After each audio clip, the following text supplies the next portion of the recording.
नमः शिवाय। हमारे चैनल मिस वैष्णव पर आप सभी का हार्दिक स्वागत है।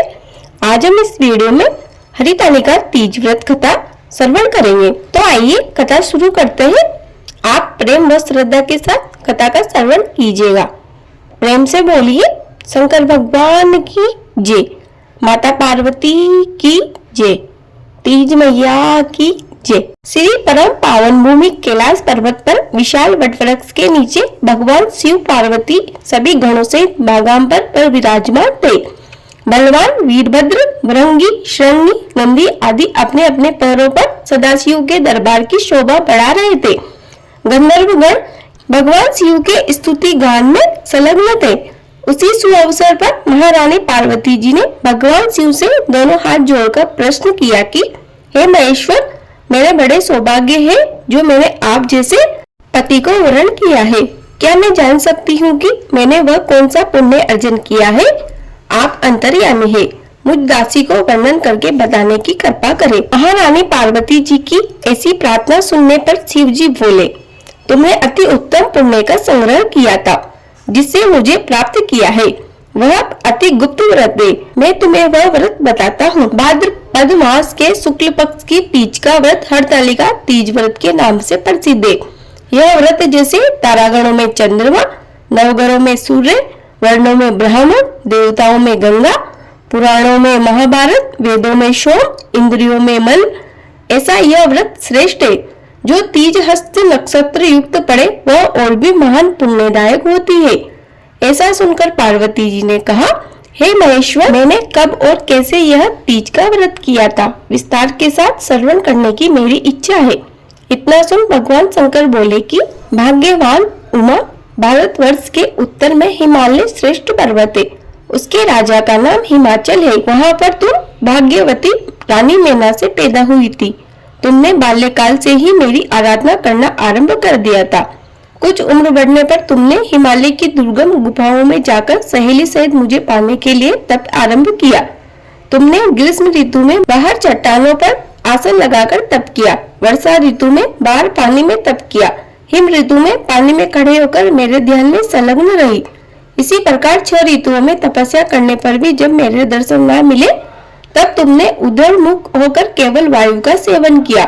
फिर वृक्षों के सूखे पत्ते खाकर इस शरीर को क्षीण किया। ऐसी तपस्या में लीन देखकर महाराज हिमाचल को अति चिंता हुई और तुम्हारे विवाह हेतु चिंता करने लगे। इसी सुअवसर पर महर्षि देवऋषि नारद उपस्थित हुए। राजा ने अति हर्ष के साथ नारद जी का स्वागत पूजन किया और उपस्थित होने का कारण जानने के इच्छुक हुए। नारद जी ने कहा, राजन, मुझे भगवान विष्णु ने भेजा है। मैं चाहता हूँ कि आपकी सुंदर कन्या को योग्य वर प्राप्त हो। वैकुंठ निवासी भगवान विष्णु ने आपकी कन्या का वरण स्वीकार किया है। क्या आपको स्वीकार है? राजा हिमाचल ने कहा, महाराज, मेरा सौभाग्य है जो मेरी कन्या को विष्णु जी ने स्वीकार किया है। मैं अवश्य ही उन्हें अपनी कन्या उमा का कन्यादान करूंगा। यह सुनिश्चित हो जाने पर नारद जी ने वैकुंठ पहुंचकर श्री विष्णु भगवान जी से पार्वती जी के विवाह का पूर्ण होना सुनाया। उधर महाराज हिमाचल ने वन में पहुंचकर पार्वती जी को भगवान विष्णु के साथ विवाह होने का निश्चय हो चुका है यह सुनाया। ऐसा सुनते ही पार्वती जी को महान दुख हुआ। उस दुख से तुम विहल होकर अपनी सखी के पास पहुंचकर विलाप करने लगी। तुम्हारा विलाप देख सखी ने तुम्हारी इच्छा जानकर कहा, हे देवी, तुम ऐसी गुफा में तपस्या के लिए चली चलो जहां महाराज हिमाचल तुम्हें ढूंढ भी ना सकेंगे। ऐसा कर सहेली उमा सहित हिमालय की गहन गुफा में विलीन हो गई। तब महाराज हिमाचल घबराकर पार्वती जी को ढूंढते हुए विलाप करने लगे कि मैंने विष्णु जी को जो वचन दिया है वह कैसे पूर्ण होगा। ऐसा कर वह मूर्छित हो गए। जब थोड़ी देर बाद उन्हें होश आया तो वह सभी नगरवासियों को साथ लेकर पार्वती जी को ढूंढने लगे और चिंता करने लगे कि कहीं मेरी कन्या को कोई व्याघ्र तो नहीं खा गया, या सर्प ने डस लिया, या कोई राक्षस हर के ले गया। उस समय तुम अपनी सहेली के साथ गहन गुफा में पहुंच बिना जल अन्न के मेरे व्रत को आरंभ करके नदी की बालू का लिंग स्थापित कर विविध वन के पुष्प फलों से पूजन करने लगी। उसी दिन भाद्र मास के शुक्ल पक्ष की तृतीया तिथि हस्त नक्षत्र में आई। मेरी पूजा के फलस्वरूप मेरा सिंहासन हिल उठा तो मैंने तुम्हें दर्शन दिया और तुमसे कहा, देवी, मैं तुम्हारे व्रत व पूजन से अति प्रसन्न हूँ। तुम अपनी कामना का मुझसे वर्ण करो। इतना सुन तुमने लज्जित भाव से प्रार्थना की। आप अंतर्यामी हैं, मेरे मन के भाव आपसे छुपे नहीं है। आपको पति रूप में चाहती हूँ। इतना सुनकर मैं तुम्हें इच्छित वरदान देकर अंतर्ध्यान हो गया। इसके बाद तुम्हारे पिता हिमाचल मंत्रियों सहित ढूंढते ढूंढते नदी तट पर मारे शोक से मूर्छित होकर गिर पड़े। उसी समय तुम अपनी सहेली के साथ मेरी बालू की मूर्ति विसर्जित करने के हेतु नदी के तट पर पहुंची।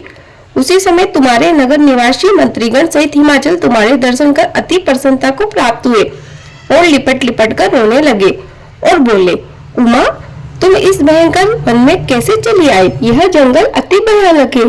यहाँ सिंह, व्याघ्र, जहरीले भयंकर सर्पों का निवास है, जहाँ मनुष्य के प्राण संकट में पड़ सकते हैं। इसीलिए हे पुत्री, इस भयंकर वन को त्याग कर अपने घर को प्रस्थान करो। पिता के ऐसा कहने पर तुमने कहा, पिताजी मेरा विवाह आपने भगवान विष्णु के साथ तय कर दिया है, इसीलिए मैं इस वन में रहकर अपने प्राण विसर्जित करूंगी। ऐसा सुनकर महाराज हिमाचल अति दुखी हुए और बोले, प्यारे पुत्री तुम शोक मत करो, मैं तुम्हारा विवाह कदापि भगवान विष्णु के साथ नहीं करूंगा। तुम्हारा अभिष्ट वर जो तुम्हें प्राप्त है, उन्हीं सदाशिव के साथ तुम्हारा विवाह करूंगा। पुत्री तुम मेरे पर अति प्रसन्न हो। तब सहेली के साथ नगर में उपस्थित होकर सहेलियों से मिलती है। कुछ समय बाद शुभ मुहूर्त में तुम्हारा विवाह वेद विधि के साथ महाराज हिमाचल व महारानी नैना ने मेरे साथ पुण्य अर्जन किया। ये सौभाग्यशालिनी, जिस सहेली ने तुमको हरण कर हिमालय की गुफा में रखा और तुमने तीज का व्रत किया, इसीलिए इस व्रत का नाम हरतालिका तीज पड़ा और यह व्रत सब व्रतों का व्रतराज हुआ। इस पर माता पार्वती ने कहा, प्रभु आपने मेरे मिलने की सुखद कथा सुनाकर मुझे प्रसन्न तो किया, परंतु इस व्रत के करने का विधान व फल मुझे नहीं सुनाया। इसीलिए कृपा करके मुझे इसके करने की विधि व पृथक पृथक फल भी सुनाइए। इतना सुन के भगवान शिव ने कहा, प्रिय मैं इस व्रतराज का विधान फल सुना रहा हूँ। यह व्रत सौभाग्यवती नारी व पति चाहने वाले कन्याओं को करना चाहिए। यह व्रत भाद्रपद के शुक्ल पक्ष की द्वितीया के शाम को आरंभ कर तीज का व्रत धारण करे।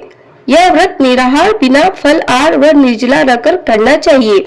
भगवान शिव पार्वती की प्रतिमा को स्थापित करके केले, पुष्प आदि के खंभे स्थापित करके रेशमी वस्त्रों से चंद्रवाल तानकर बंदरवाल लगाकर शिव का बालू का शिवलिंग स्थापित करके पूजन, वैदिक मंत्र, स्तुति गान, मृदंग, झालर आदि से रात्रि जागरण करना चाहिए।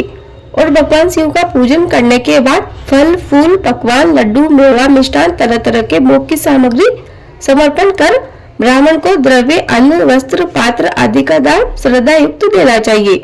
भगवान शिव को प्रति वस्तु को सिद्ध पंचाक्षरी मंत्र ओम नमः शिवाय कहकर समर्पित करना चाहिए। प्रार्थना करते समय अपनी कामना इच्छा को भगवान के सामने बोलना चाहिए। फिर माता पार्वती जी से पद बोलते हुए प्रार्थना करना चाहिए। प्रार्थना पद इस प्रकार है, जय जगमाता मेरी भाग्य विधाता, तुम हो पार्वती शिव की प्यारी, तुम दाता नंद पुरारी, सती संतों में रेख तुम्हारी, जय हो आनंद दाता। जय जगमाता मेरी भाग्य विधाता, इच्छित वर में तुमसे पाऊं, भूल चूक को दुख न उठाऊं, भाव भक्ति को तुमसे पाऊं, कर दो पूर्ण दाता। जय जगमाता मेरी भाग्य विधाता। इस प्रार्थना के बाद पुष्पों को दोनों हाथों में लेकर पुष्पांजलि समर्पण करें। फिर चतुर्थी को शिवलिंग को किसी नदी या तालाब में विसर्जित करें। फिर 3 ब्राह्मणों को भोजन करा के दक्षिणा दे। इस प्रकार यह व्रत पूर्ण करने से नारी सौभाग्यवती होती है और धन तथा पुत्र पौत्र से सुखी जीवन व्यतीत करती है। कन्याओं को व्रत करने से कुलीन, विद्वान, धनवान वर प्राप्त होता है तथा सौभाग्य की प्राप्ति होती है।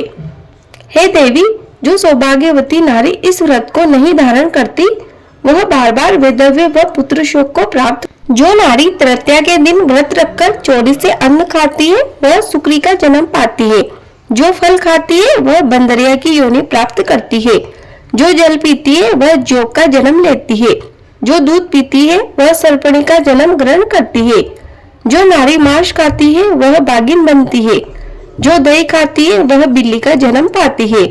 जो मिठाई खाती है, वह चींटी के जन्म को धारण करती है। जो सब चीजें खाती है, वह मक्खी का जन्म लेती है। जो उस दिन सोती है, वह अजगरी योनि को प्राप्त करती है।